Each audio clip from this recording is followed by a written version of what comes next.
ริงด้วยแต่นึกว่าเขาพิมพ์อังกฤษ เดี๋ยวถ้าพูดชื่อเดี๋ยวต้องแก้ไขเพราะว่าเดี๋ยววันกลับเรามีใบประกาศและชื่อในใบประกาศมันจะผิด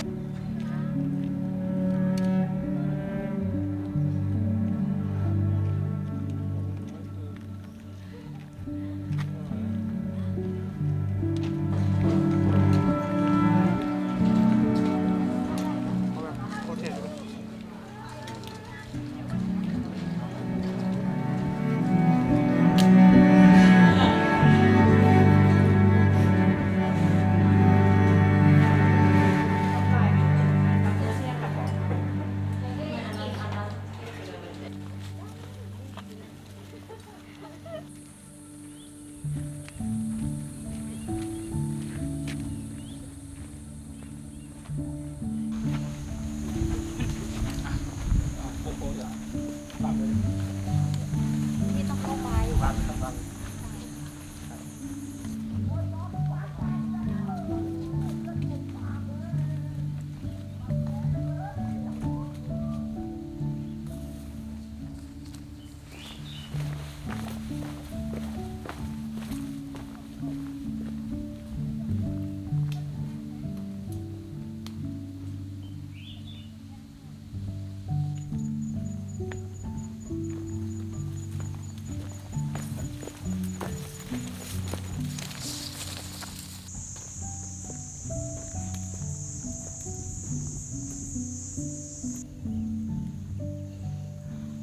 หมดแล้ว เ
นี้ก่อนรูปนี้ก่อน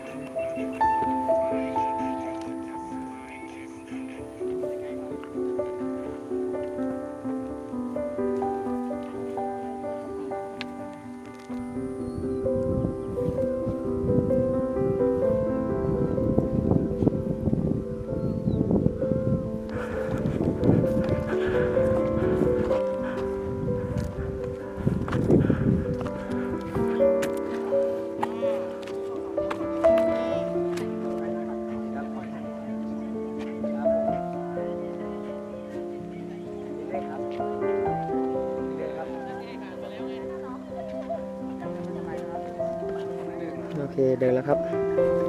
เรื่อยๆนะครับจับให้มั่นเข้าให้ทีนะครับเรื่อยๆนะครับ อ้วนได้5 เที่ยวแล้ว 5 เที่ยวเอง คู่ละ100เอาอะไรมากมายครับ ใช่ครับ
ขวาครับ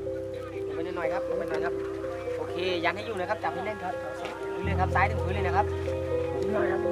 นี่ครับโอเคพยายามหันขวานะครับจับเราสลิงเดินนะครับพี่ชายนี่แสดงว่าข้างบนเย็นแน่ๆเลยครับสั่นมันตาย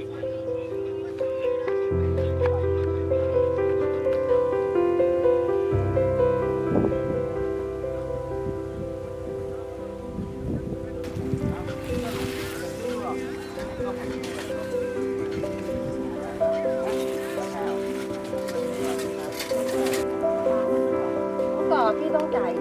200 อ๋อยังไม่จ่ายพี่ต่อเลย จ่ายเป็น